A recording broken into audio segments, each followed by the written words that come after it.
Good afternoon, everyone. My name is Thontat Kivan. I'm from Vietnam, and it's my pleasure to share with you our sharing of the topics of the Buddhist philosophy and its practice now in Vietnam in the past 100 years, in the past century, as well as my involvement in the teaching of the Buddhist philosophy to the youth in Vietnam as a member of the international branch of the Buddhist Sangha of Vietnam, as well as the Buddhist Family and Youth Association. Yeah, it's a great pleasure to join this international conference. And yeah, right. Can you see my PowerPoint at Yes, this moment? yes, sir. Okay, so yeah, so our topic is Buddhist philosophy and its practice in Vietnam from a young entrepreneur perspectives. Yeah, and I will cover a few things. The first one, I do a little bit introduction about myself and my family, because we have been a Buddhist families like a past century since my ancestors to my great father to my families right now. Then we talk about the official establishment of Gia đình Phật tử Việt Nam, which is a Vietnamese Buddhist Family and Youth Association, which occurred in the 1930, 1940, and officially inaugurated in 1951. And then my next startup to promote Buddhism-based education tourism in Vietnam as my next entrepreneurship venture for your information and inputs. Yeah, so that is basically my presentation today. Do I have like 20 or 25 minutes, madam? Yes, sir. But can you just maximize your presentation, sir? Yeah. All right, thanks, madam. Okay, so this is a little bit about myself. Okay, Kivan, and I live in Hue City in Vietnam. It's a nice place. It's the center of Vietnam, and we have a small family of 2 kids, and my wife is a teacher, and I have 2 kids, and we go to the pagodas, at a very young age, because it's kind of the family tradition. And I really like Happy Buddha, Đức Phật Di Lặc, right? It's our kind of very popular statue in Vietnam, because I see Lord Happy Buddha, like Maitreya in Sanskrit and Maitreya in Pali, in everywhere in Vietnam. And especially is my impression when I kind of visit Thiên Mu Pagoda, very kind of ancient pagoda in Hue City, and Lord Happy Buddha made a deep impression to me, because like he's very kind of friendly, and as you can see in the next slide,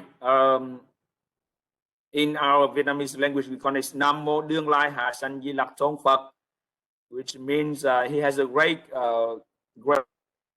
for immeasurables, even though all the kids are surrounded, and they kind of pitching him, biting him, and despite all of these kind of frustration, he still show a happy smile, which symbolize for the love and for the kindness, or compassion, then for the joy and for the equanimity. So it's Từ Bi Hỷ Xã. So this statue is very kind of popular in Vietnam, and it's make an impression to me very young age when I visit the pagodas with my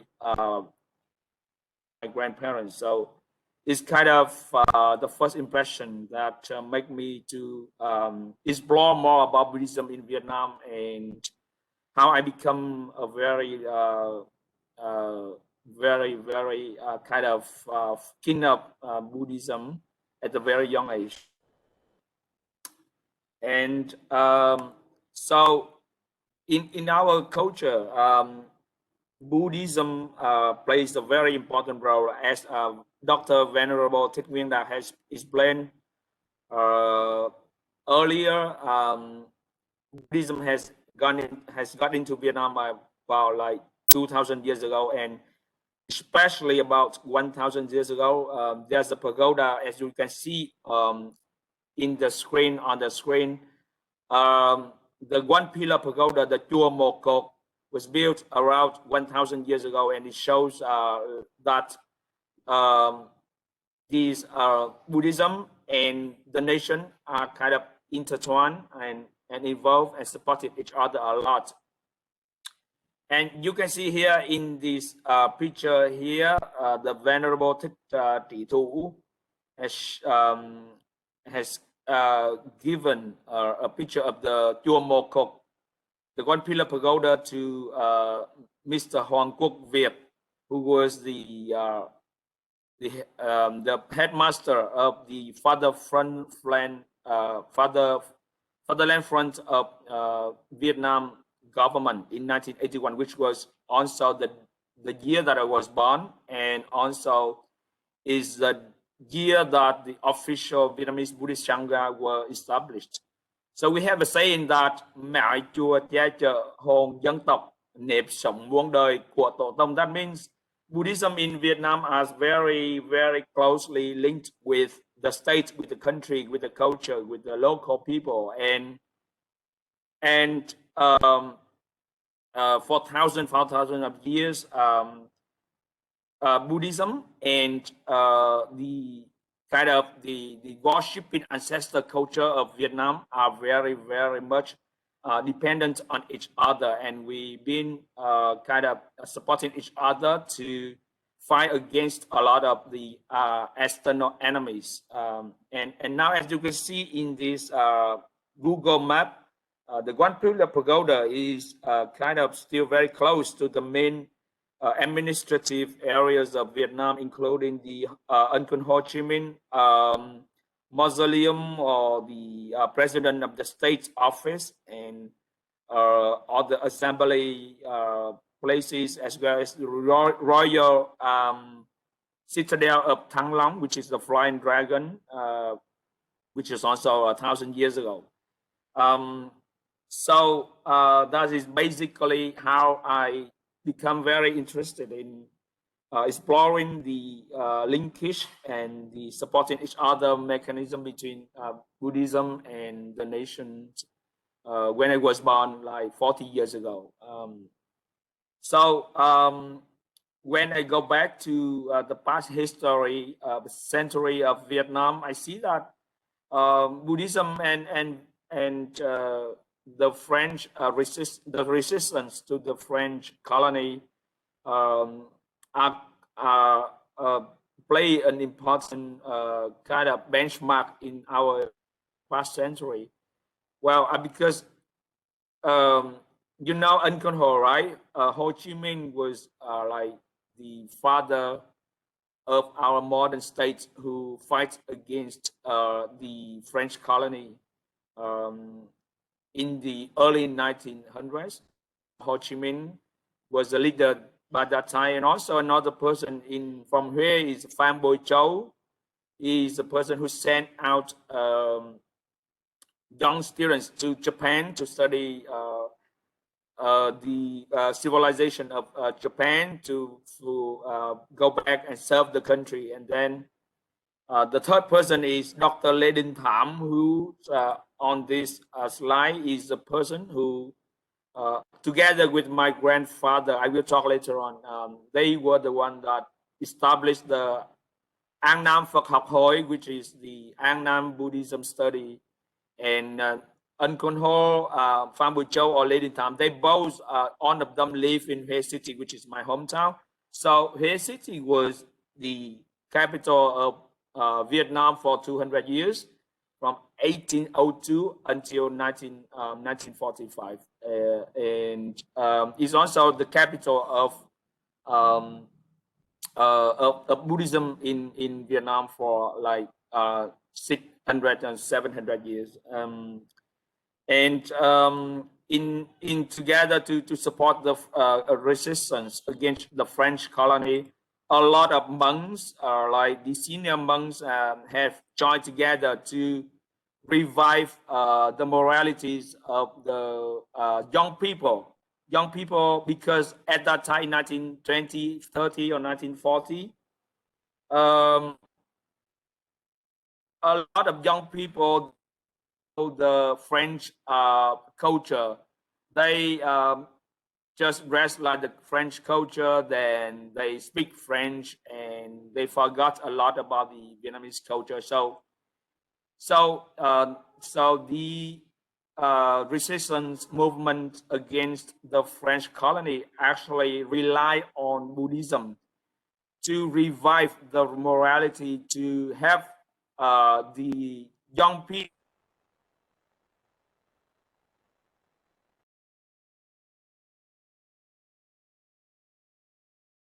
to still worship the ancestor and not following the Christianity, which is another way that the French want to introduce and spread widely in Vietnam. So, as you can see, these are the monks, the actually that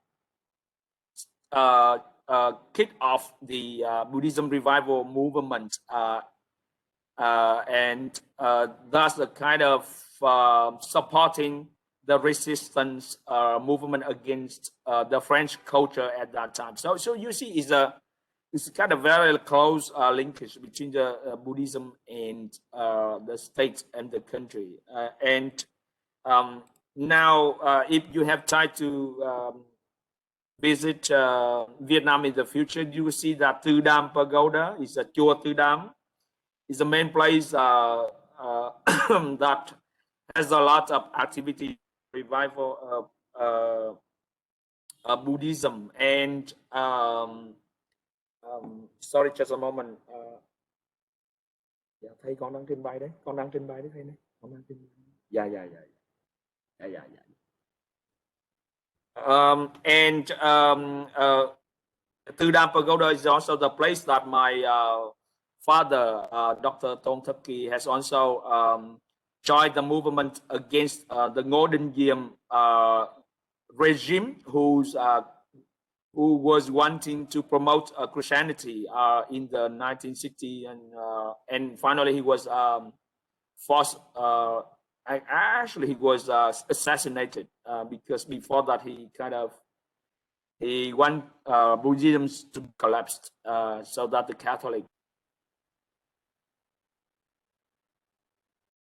in Vietnam was part of the civil war between the South and the North of Vietnam in 1945, 1975. So, I mean, nowadays, Tu Dam Pagoda is still a very important place. A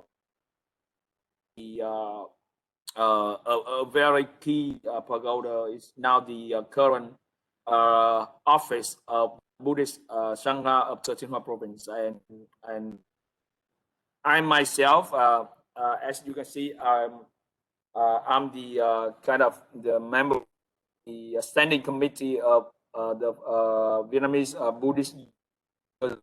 So I joined this organization as a part of the Buddhist Vietnam, like 30 years ago.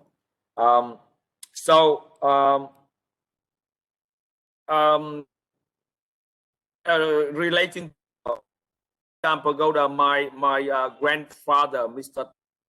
As you can see in the kind of the picture in the slide, he was one of the founders of the first four Vietnamese Buddhist family and youth association in Hue City as well as in Vietnam,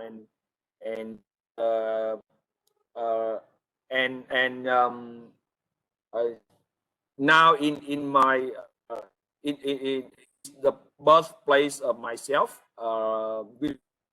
like 7 or 10 minutes away from my home at the moment, and I visit there quite often. You know, the value of the Buddhist philosophy, planting the values of the values of and of empathy is kind of cultivated in myself at a very young age. I go at 8 or 9 years old, and you know, it's become a part of my life. It's like air that I breathe. It's like the water that I drink, and I always think of my father, my grandfather, and the happy Buddha. Even though, you know, I go to in UK, you know,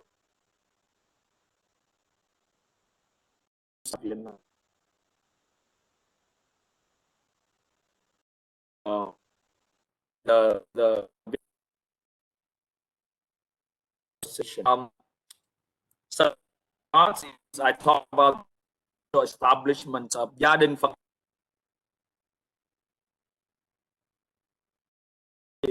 It was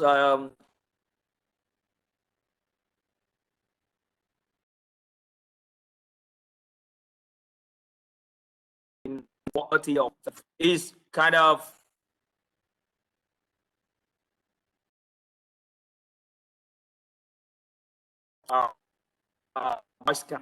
side, and our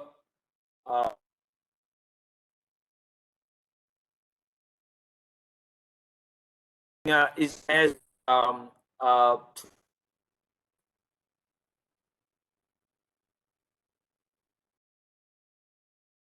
the upper session. So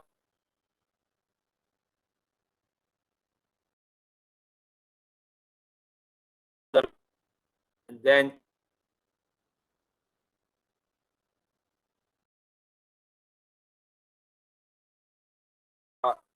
three noble or three is Phật.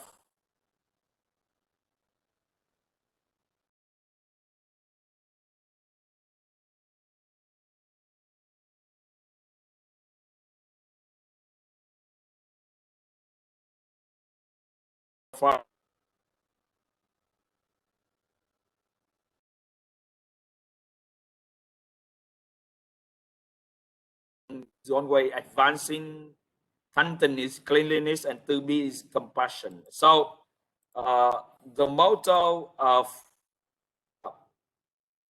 gia đình Phật tử Việt Nam is bi trị dụng, right? And is compassion, wisdom, and courage. And it's very similar to Confucius, saying that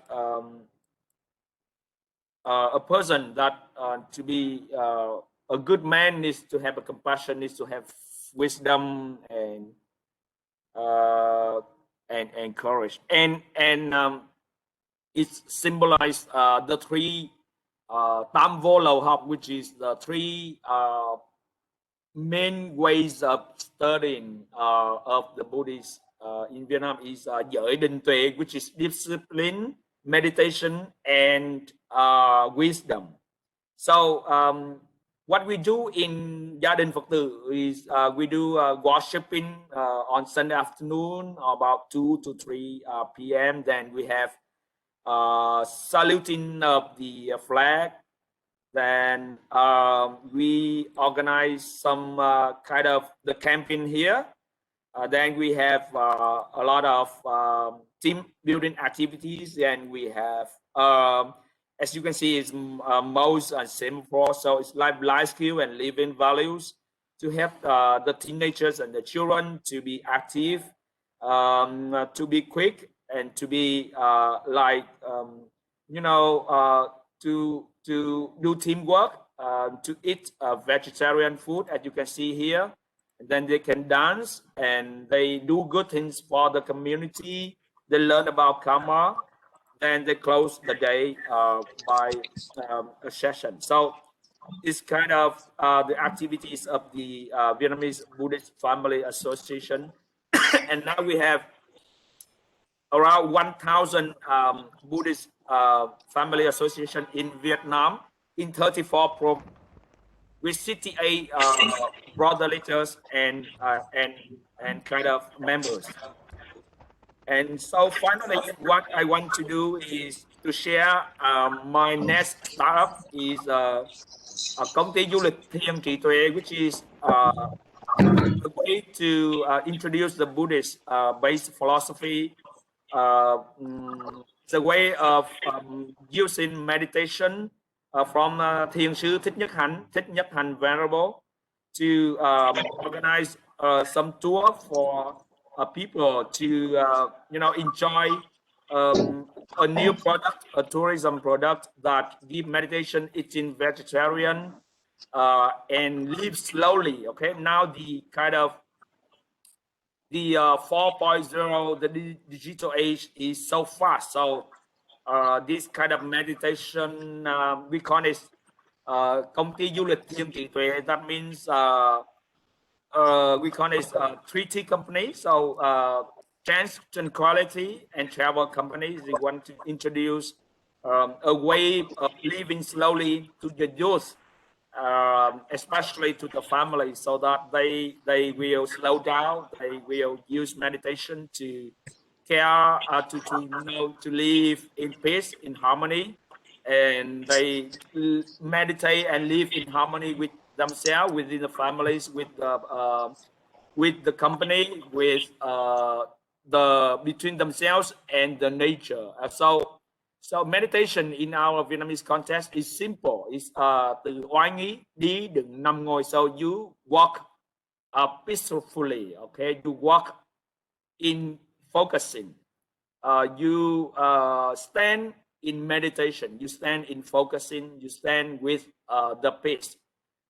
You lie in peace. You lie in peace. Nằm. And you ngồi is like sit in peace, sit in mindfulness. So it's very simple. So we combine with a lot of meditation, chanting, eating vegetarianism, and we want to introduce this as a new way of living for the youth, so that they go back to the good values of Buddhist philosophy, the harmony between each other in the families, with the company, with the community, and with each person, with the community. Then if one person find the peace in themselves, then they will find the peace for the world. And I think India would be a very best place for people to go to India to visit such a place. I think India is starting with I is, you guys said, internet. You guys great in IT. Then you have N is, you guys got a lot of nature, where Buddha was born and do the Dharma teaching around the forest, the good. Then you have D is the Dharma, where the Lord Buddha show. And then I, you are very intelligent. And finally the A, I think you are advertising the Buddhism. You advocate for Buddhism as a way to heal the world. So I would like to close my presentation by singing a few lyrics of the Heal the World. Heal the world, be a better place. And I wish you well, and I wish you a happy New Year. It's a New Year festival in Vietnam. Thank you for your listening, and I wish you best. And I would like to welcome on the inputs and comments from you. Thank you very much. Thank you, Mr. Thontat Kyan, for the very nice presentation tracing the history of Buddhism and also sharing with us a good practice in Vietnam. The Vietnam Buddhist Family and Youth Association doing wonderful work, trying to inculcate values in the youth. These associations, as you said, there are about 1,000 across your country, and they are indulging in, they're undertaking chanting, teamwork, promoting vegetarianism, doing good things for the community, dance, and all very comprehensively. I think it's a the youth association is focusing on comprehensive youth development and overall holistic youth development. Thank you very much for sharing with us this very good practice of Vietnam. There are some questions for you, sir.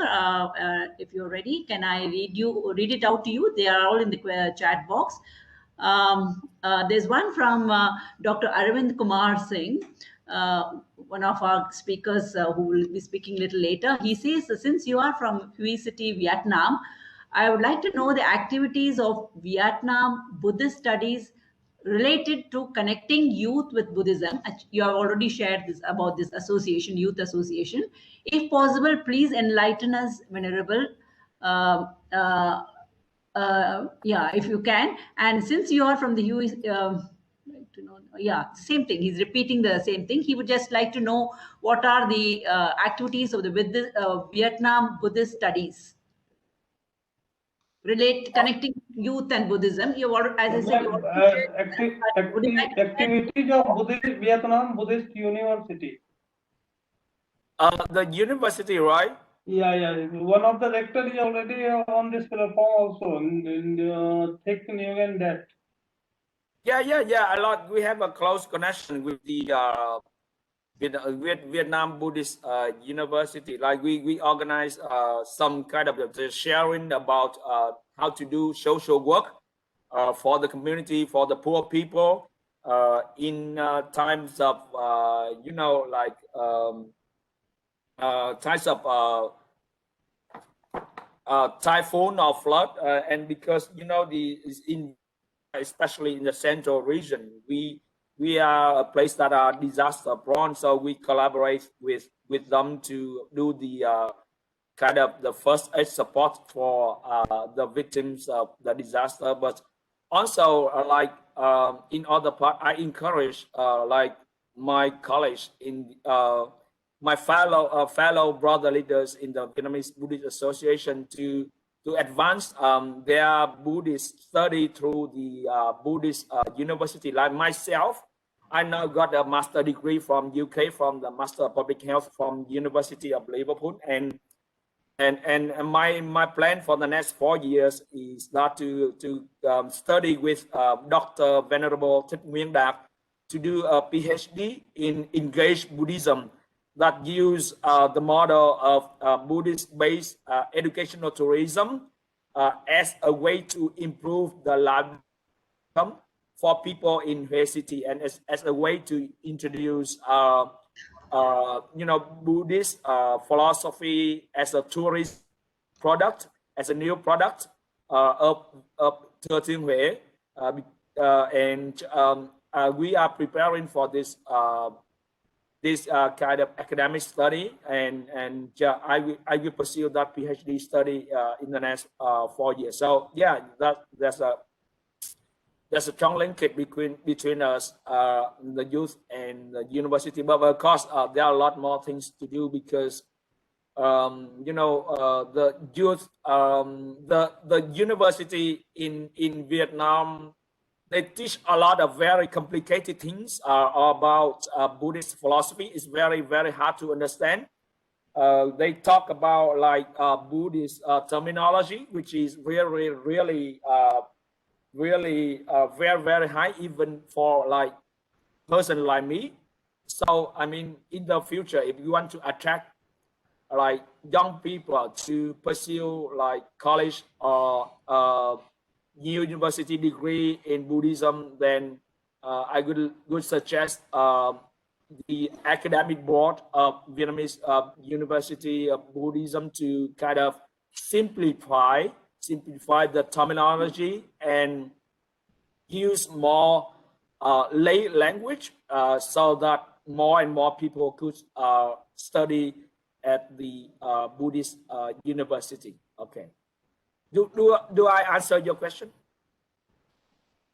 Yes, sir. Sure. Thank you. Yeah, there's just one more question, sir, to you. That is from Dr. Sonam. She wants to know, she wants you to share more story about how your father and Buddhist Vietnamese actually preserved and promoted Buddha Dharma in the face of French colonization and Christian evangelism?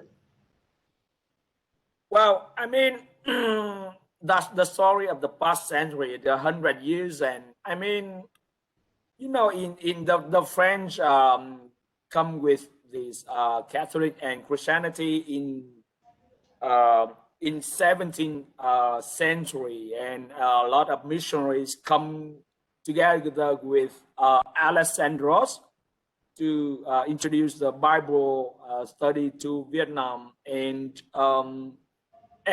you know, that kind of culture, it demolished, it destroyed the Vietnamese tradition of worshiping an ancestor. So it's kind of do not accept that.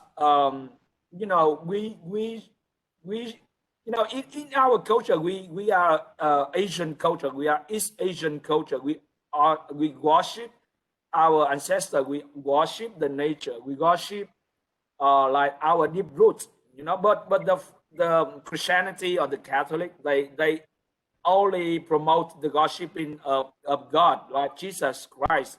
So it break the linkage, the bonding of the family, of the tradition for that already rooted in Vietnam for 1,000 years. So it's kind of against um, the wish of the you know, normal people. So that's why, like my grandfather together with other people has founded the An Nam Buddhism study, so that they use Buddhism as a way to go back to the ancestor worshiping tradition, which is you know, always thinking and always giving thanks to the people who give birth to you, to the ancestor, not like Christianity, only worshiping Jesus Christ. So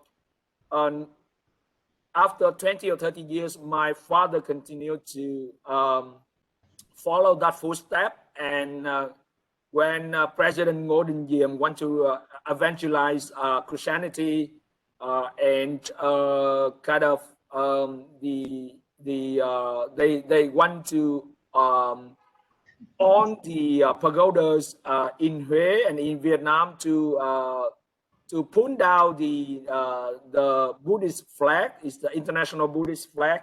Then it caused kind of a resistance, the strong movement on the people, and the people bring the Buddhist altar to the road to fight against the army tanks. So my father, together with all the medical students, they joined that movement. And then my father got go to jail because of that resistance. And after the 1975, he got released from the jail and he had to go back to study the finish the medical school. And then to my generation, I you know, after finishing my Master of Public Health study in UK, I served for World Vision. You know, World Vision is also a Christian organization. It's had very good value and is a child-focused international organization on charity, and it's do a lot of good. But against after, you know, getting some good position as a zonal manager, like the director of Central Vietnam areas, I find that my Buddhist philosophy could not allow me to continue that pathway, even though that I got income and good position in the society. So that's why I decided to resign from World Vision. You know, I mean, in a way, it wants to evangelize Christianity. So, and that's why I resign and I go back and start up the translation and communication company. And the next startup is the Buddhist based educational tourism company. That is my next startup, and I hope you pray for me, pray for my team that our startup will be successful. Thank you.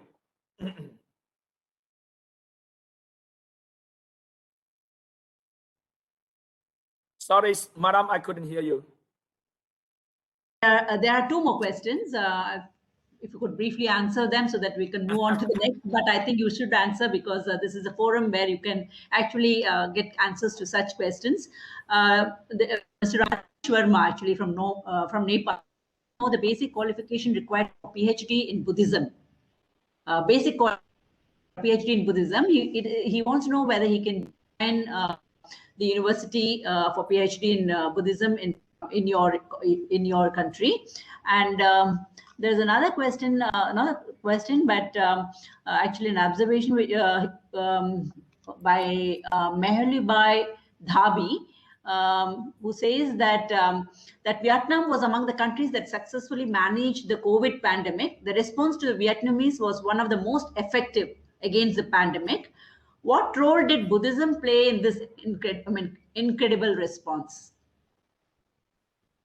That's a great question. So the first one relating to the PhD in Buddhism, unfortunately, at the moment, is only taught in Vietnamese. So I'm not sure if the university would open a PhD course in English. I need to check with my academic board at the Vietnamese Buddhist University. I think in the near future, it's still only in Vietnamese. Yeah, so that's my answer at this moment. The second question relating to COVID-19 pandemic, that's a great question. And in Vietnam, well, I got to be honest that Vietnam is a communist party and is a one political system country. So it's not like other liberal or not like other Western countries. The people in Vietnam quite follow the direction and the policy from the central government. And one good thing that Buddhism and the Buddhist followers do for the Vietnam people, and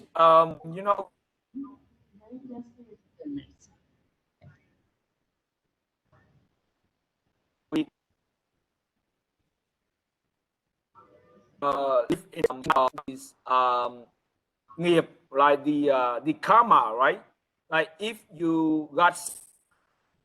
you die because of some diseases, that's because your carefulness, but it's also because of your past, some bad things that you have done in the past is like nghiệp, is karma. And so it's a cause and effect relationship. So you try your best to, protect yourself by the 5K. We have the 5K slogan is 5-0, like 5K is 5K. So always wear mask. That's the first thing. The second one is wash hands with sanitizers. The third one is avoid public places with a lot of people. The fourth one is always check the temperature. And the fifth one is do not feel kind of panic or because of the fake news or because of the spreading of the misinformation on the internet on the pandemic. So that's kind of the basic 5 guidelines of the government. And as a Buddhist followers, I and my team and we promote 1C, and 1C is that we need to do a lot of cười is smiling, feel smile, and feel kind of peace, like happy Buddha, like always think about the future, find peace in yourself, and cười or smiling in our Vietnamese culture we call it một nụ cười là 10 tháng thuộc bộ. So smiling is equivalent to 10 medicines, 10 vitamins. So vitamins cười or smiling vitamin is the best vitamin C. So it's a way to encourage yourself to build the inner strength of yourself to fight against the pandemic. So from a public health perspective, is a very good kind of inner immune system for your body, right? So if you feel good, if your inner self is good, then your body good. So the mind determines the body. So that's the kind of the mentality that the Buddhist philosophy wants to promote in Vietnam this day. And we do encourage people to do a lot of exercise, like meditation, like walking, like chanting. Is a way of, you know, doing physical and mental exercise to make your body strong. Every day I do a lot of chanting, meditation and walking and running. So that's the way to improve your immune system as well. So that's the things that, you know, Buddhist followers like me encourage and helping the Vietnamese people to fight against the COVID-19. Thank you.